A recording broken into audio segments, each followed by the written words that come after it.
Madame, Monsieur, bonjour et merci de prendre le rendez-vous sur TPC pour votre émission sportive Top Sport. Comme vous le savez, Top Sport, c'est le condensé de l'actualité sportive d'ici et d'ailleurs.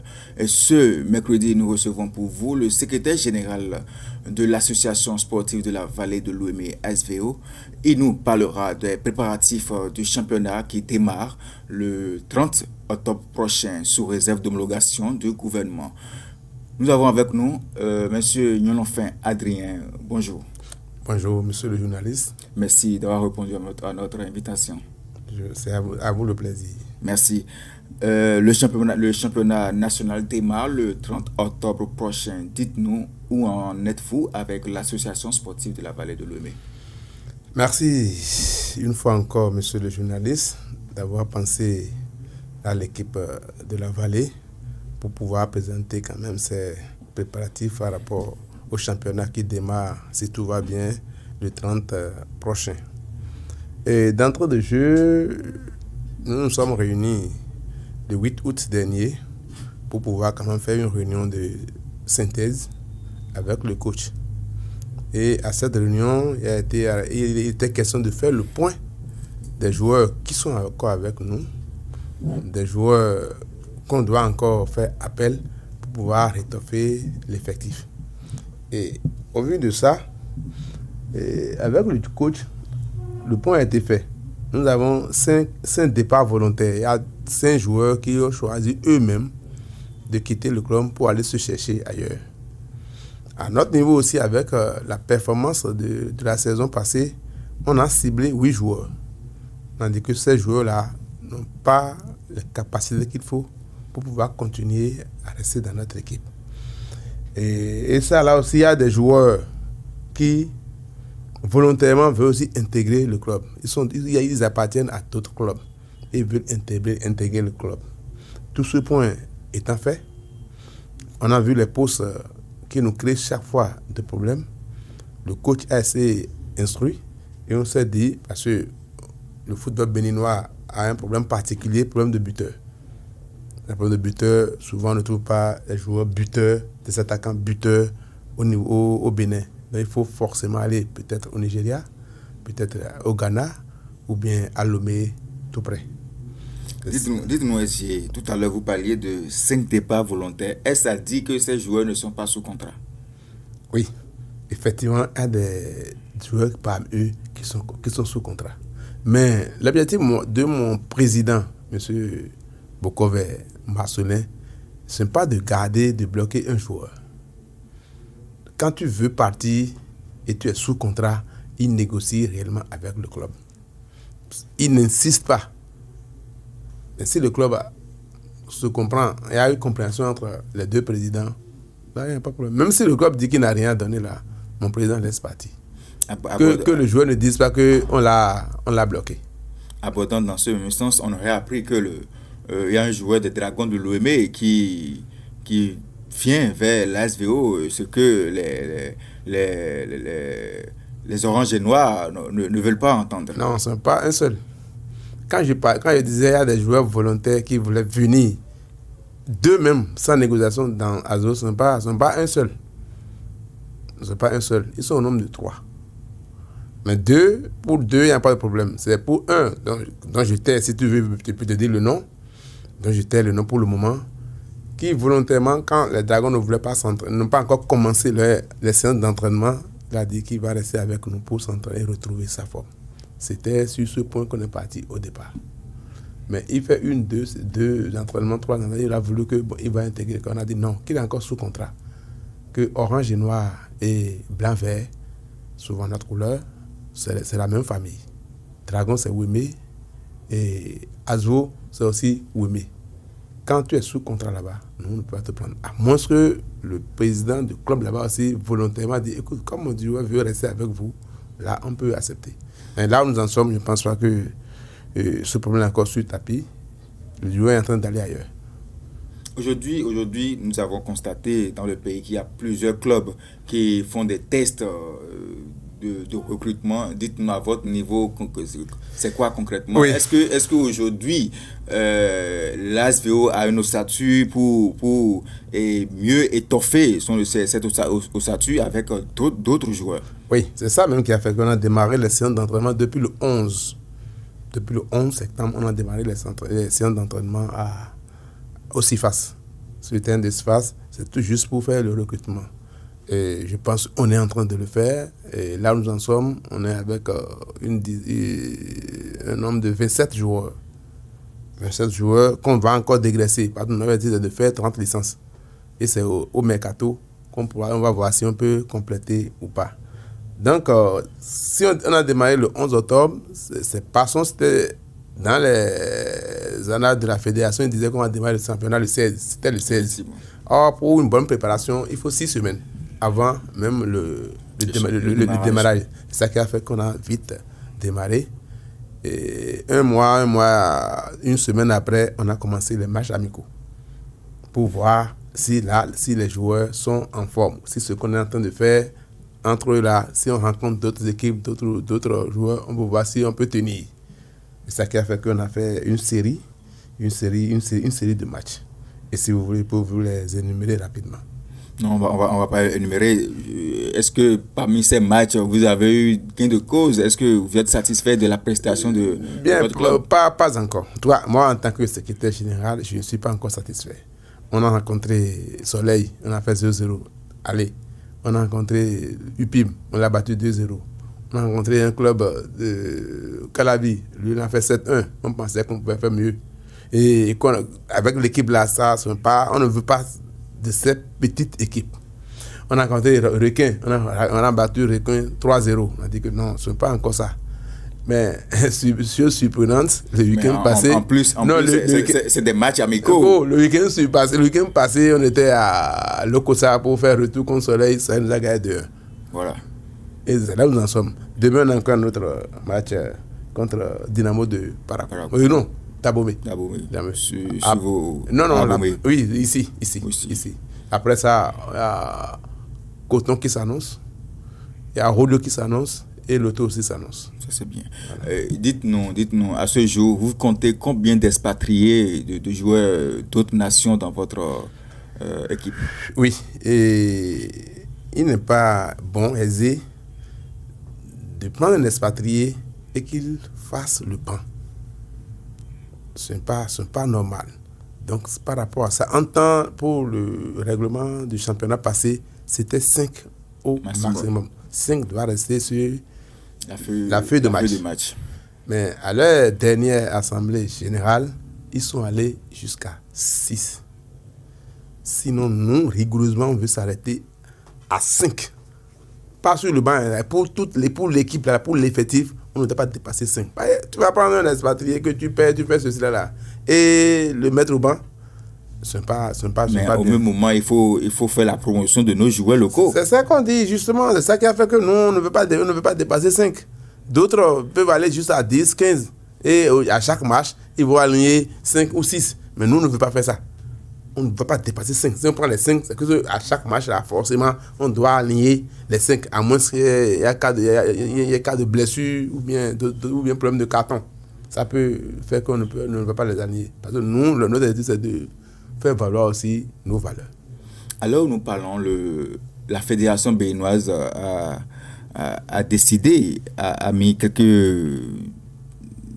proposé que les clubs soient gérés par des institutions. Où en êtes-vous au niveau de l'association sportive de la Vallée de l'Aube? Oui, ça ne nous effraie pas, nous autres. Puisque sans ça, vous ne pouvez pas participer au championnat. On dirait même que nous, on était déjà en avance. Si on pensait déjà à ça depuis. Parce que si on voit ce qui sort par saison, de la poche des dirigeants, en l'occurrence le président, on se dit, mais on va faire ça pendant combien de temps et régler ses propres problèmes. Donc nous, on a pensé à la coopérative. Donc on est déjà en coopérative. Donc c'est pour vous dire aujourd'hui que ASVO maintenant est devenu CASVO, Coopérative Association Vallée Omnisport. Et dans cette coopérative, on retrouve qui? On retrouve quelle institution derrière cette coopérative? Dans cette coopérative, il y a, je n'ai pas trop loin, il y a l'entreprise Vico, il y a Est-ce que c'est pas une stratégie pour contourner un peu les objectifs mais c'est du gouvernement et de la fédération? C'est des entreprises connues, non. Oui, non. C'est des entreprises connues, non. Ce ne sont pas des petites entreprises. Donc, on ne contourne pas. On va pas en parler. Non, pourquoi aller en coopérative? On est tout juste, parce que c'est l'union qui fait la force. On est en coopérative, chacun va apporter quelque chose. Chaque adhérent, chaque parti va donner, et c'est fixé. Et c'est fixé par saison. Vous donnez votre quote-part. Lui donne, Paul donne, Pierre donne, on rassemble tout ça ensemble. Plus ce que le gouvernement même va donner pour accompagner. Je pense qu'avec ça, on pourra bien faire le travail. Parce que nous, on ne maltraite pas les joueurs. Peut-être si tu as besoin de ce côté, je vais te donner pourquoi je dis qu'on ne maltraite pas les joueurs. Pourquoi vous ne maltraitez pas? Est-ce que les clubs d'habitude ont l'habitude de maltraiter? Peut-être qu'ils n'ont pas assez de moyens pour venir, pour accompagner les joueurs, peut-être. C'est pour te dire que quand tu n'es pas capable de régler, de respecter un engagement vis-à-vis des joueurs, il ne faut pas le prendre. Donc, on sait qu'aujourd'hui, c'est le football professionnel. Donc, ces joueurs n'ont plus autre chose à faire. Vous les gardez là, il faut leur payer leur salaire. Il faut leur payer leur indemnité, c'est-à-dire les primes de match. Que tout ça là soit réglementé, qu'il n'y ait pas de retard dans ces paiements. C'est pour te dire que lorsqu'on a stoppé, on a fini le championnat en juin, mais nous, on continue de payer le salaire à nos joueurs jusqu'à l'heure où je vous parle. Parce que c'est des gens, c'est des pères de famille. Ils sont en location. Ils doivent payer le loyer, ils doivent payer le courant, l'électricité, l'eau, tout ça. Là, ils vont trouver de l'argent là-haut. Donc, nous, c'est comme ça qu'on fait. Et c'est comme ça qu'on s'entend on s'entend sur ça. C'est ça qu'on règle. Même pour aller au match, nos primes de match, on amène ça.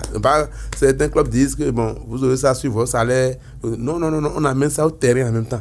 Vous gagnez, vous prenez. Vous ne gagnez pas, on ramène ça encore et on dépose ça à la banque. Il y a un problème qui suit toujours l'association sportive de la Vallée de l'Ouest, c'est le club d'entraîneurs. Aujourd'hui, depuis quelque temps, vous avez eu le temps de changer à maintes reprises les entraîneurs. Dites-nous aujourd'hui, est-ce qu'avec Bio Richard, c'est bon? Oui, on a l'habitude de changer. On ne change pas pour changer. Nous ne changeons pas pour changer. Pourquoi ne pas donner confiance à celui qui est là afin qu'il puisse développer ses idées? Mais écoute, avec de la manière qu'on signe un contrat avec les joueurs, c'est de cette même manière qu'on signe le contrat aussi avec l'entraîneur. Et pratiquement, c'est les mêmes contenus. C'est le résultat. Même quand tu es joueur, tu es en baisse de performance, tu sais ce qui t'attend. Donc le contrat aussi avec l'entraîneur même aussi accepte. Si il voit que ça ne marche pas, échec en échec, il va faire quoi? Il va démissionner. C'est ça qui a fait le cas de certains qui ont pris par là. On a deux qui ont pris par là. Et IB. Et eux même qui ont démissionné. On ne les a pas chassés. Mais Bio est venu. Est-ce que vous leur laissez la main?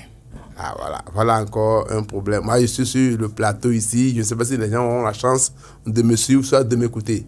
Et je défie cet entraîneur-là qui va nous dire qu'on ne laisse pas la main. Même mon président, il ne cherche même pas à voir il le dit. Il dit que quand ça ne marche pas, c'est l'entraîneur qui a des comptes à lui rendre. Donc, on ne s'ingère pas dans le classement. À la rigueur, il peut faire le classement. Il peut envoyer la proposition au président, pas forcément, pas pour tous les matchs. Pour si le président a des objections, peut-être des observations, il peut faire, mais pas pour dire, soit telle personne, fais ceci. On ne fait pas ça. Mais, ce qu'on dit, on va dire qu'on ne donne pas la main, il y a le problème des supporters. Et vous comprenez, aujourd'hui, les supporters, eux, c'est gagner ou rien. Ils ne veulent rien comprendre. Mais si c'est les responsables de l'équipe, les dirigeants de ASVO, on ne gêne pas les entraîneurs dans leur job. Et vous savez, les supporters ont raison. Aujourd'hui, l'ASVO représente la Grande Vallée. C'est vrai qu'il y a JSVO aussi qui est là, mais dans l'élite du football béninois, Asvo représente la grande vallée de Lemay, dont les supporters ont raison. Les supporters, eux, sont là, ils vont toujours parler, mais c'est aux responsables de donner les objectifs à atteindre et toutefois laisser la main à l'entraîneur afin qu'il puisse livrer et donner ce qu'il a appris. Et dans ce sens, dites-nous, l'ASVO reçoit où? Aujourd'hui, c'est vrai, l'ASVO n'a pas encore spécialement sa pelouse. L'ASVO reçoit, vu que vous avez parlé tout à l'heure que vous êtes en train de faire vos entraînements au CIFAS. Dites-nous, vous recevez où? Oui, je reviens sur, je vais remonter un peu avant de revenir sur cette question.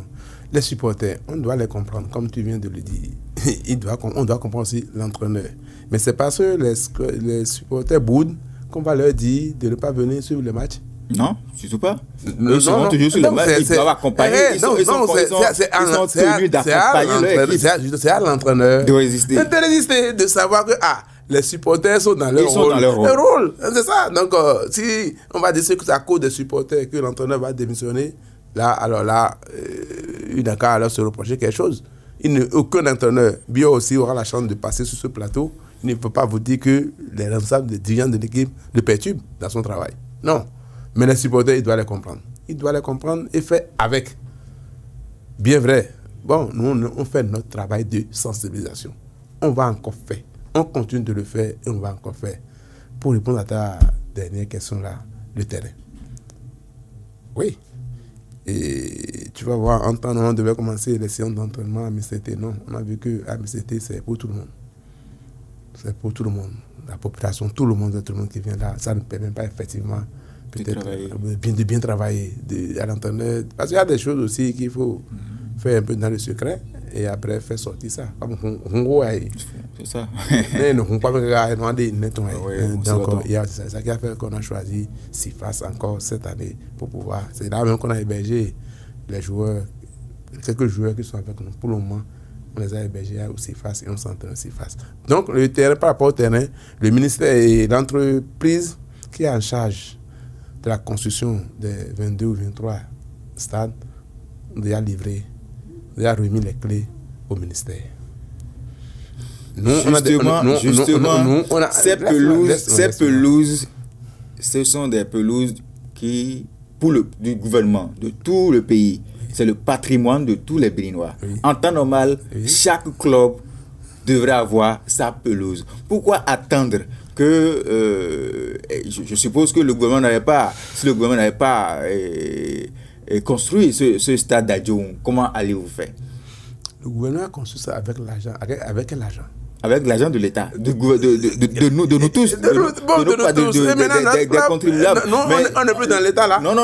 Le club ASVO ne doit pas attendre que ça soit le stade soit livré avant. Chaque club doit faire la politique d'avoir sa pelouse en temps normal. Monsieur le journaliste, dites-moi, au Bénin ici, nous sommes au Bénin. Oui. Combien de clubs a son propre stade? Il y en a quelques-uns. J'ai dit combien à part que je respecte beaucoup au Kémaroua. USS Crack. À papa, lui, dis-moi encore. Il y a aussi le club de Porte-Nouveau. Quel club? J'oublie son nom. Assos. Et il joue le championnat où? Bon.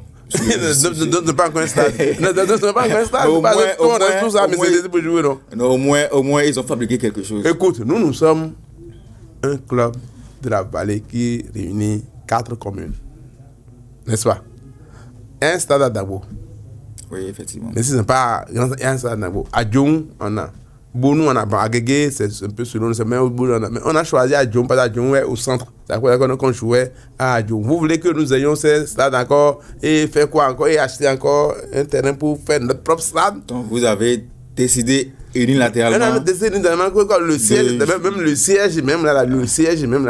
le siège de ASVO, c'est encore à Djoum. Et dans le temps, on prend les 4 communes. La commune dont l'infrastructure est un peu meilleure, acceptable, c'était le stade d'Adjoum. C'est ça qui a fait qu'on s'est installé à Adjoum. On a la chance, dans le programme du gouvernement, On choisit encore. Vous reconnaissez que c'est une chance. Oui, on choisit encore à Djom. Vous voulez qu'il y ait ça, on investisse encore ailleurs. Oui, c'est quand même normal. Ils savent que la sauce a utilisé, non? La sauce a utilisé pour qui? Pour aller vers le professionnalisme, c'est ça aussi. Il faut avoir sa propre pelouse, son propre stade. Aidez-nous à nous ne sommes peut-être pas encore là, mais nous allons essayer d'en arriver là. Okay. Quels sont aujourd'hui les objectifs de CASVO aujourd'hui? Est-ce que c'est juste se maintenir dans les rangs ou bien c'est aller un peu plus haut dans le classement? Et tu arriveras à CASVO là, ça va venir. Et effectivement, la première année, quand on montait en Ligue, en ce temps c'était Ligue 1. Oui. Maintenant on est un peu de Ligue 1, il n'y a plus de Ligue 1. Vous avez eu la chance de brûler rapidement les étapes? Non, on n'a pas brûlé. C'était le savoir-faire. En tout cas, vous avez ce qui est sûr, voilà. on a monté graduellement. Rapidement. Non, graduellement. On a passé par les étapes, non? On ne refuse pas évoluer. Bien. Et quand on montait en première année, on disait qu'on est là, on est venu tout juste pour observer. Là, c'était la première saison. Mais il se pourrait que ce mot qu'on s'est prononcé au départ là, ça nous a suivis. Et c'est difficilement qu'on ait pu se maintenir. Difficilement. La saison qui a suivi, on nous sommes dit que maintenant là, c'est un peu le maintien. C'est aller au sommet. Donc la saison passée, ça nous a fait tellement mal quand on n'était pas resté parmi les 3 premiers pour pouvoir jouer la Super League. Donc c'est pour te dire que aujourd'hui, pour le championnat qui vient là, notre objectif, c'est d'aller en Super League. C'est de jouer les compétitions africaines. Est-ce que vous en avez les moyens? Est-ce que vous êtes sûr de rivaliser? Parce qu'aujourd'hui, c'est aussi les moyens. Est-ce que vous avez les joueurs qu'il faut pour cet objectif, pour cet objectif? Oui, mais tu mets quoi dans les moyens? Tu prends les joueurs, tu leur donnes le salaire, tu signes les contrats, tu prends un bon coach, tu démarres vite la séance. Tout ça là fait que quel club a démarré? On peut prendre un meilleur joueur, mais qui ne se retrouve pas dans ce système, peut-être que le coach met en place. Mais la faute n'est plus à nous. Là, c'est moi qui vais coacher encore les joueurs. Vous êtes aussi un cadre sportif? Je suis à un niveau inférieur. Certainement, vous avez votre mot à dire. Oui, il y a un niveau inférieur. Oui, j'ai mon mot à dire, mais ça ne va pas quand même trop peser sur celui de coach. Ça là, c'est clair. Maintenant, si nous, et c'est par rapport à tout ça que nous, quel club? Dis-moi, le club qui a vite commencé la séance d'entraînement, il n'y en a pas. Non, c'est vrai. On était tous les premiers. C'est pour déjà corriger, régler tous ces petits problèmes-là avant le démarrage du championnat qu'on a vite commencé. Donc, nous, au côté, moi, je te dis qu'on a les moyens. Voilà. Vous avez les moyens? On a les moyens, si vous voulez. On a les moyens, mais on a tout besoin des aides, des frères, des gens de la vallée, d'ailleurs, pour pouvoir quand même et renforcer, consolider notre chère équipe. Comme nous le savons, la grande vallée de l'Ouémé a d'énormes personnalités, d'énormes entreprises, d'énormes structures qui peuvent accompagner CASVO désormais. C'est pour le bonheur du football, c'est pour le bonheur de la vallée de l'Ouémé. Nous allons finir avec ce sujet rapidement et parler brièvement de nos écureuils dames qui vont jouer cet après-midi face à l'équipe du Burkina Faso.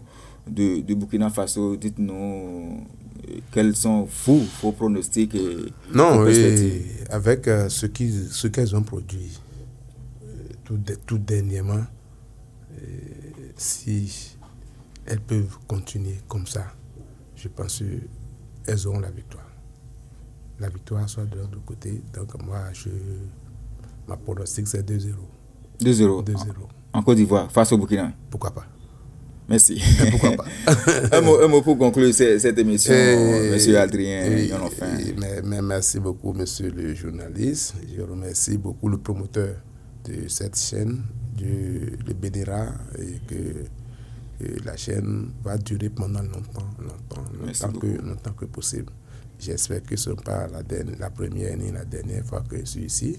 Je demanderai à tout chacun de nous, que l'on soit de la Vallée ou pas, de savoir que la Vallée a une équipe qui évolue en ligue professionnelle et qui veut évoluer et être l'équipe phare du Bénin. Donc on a besoin des aides.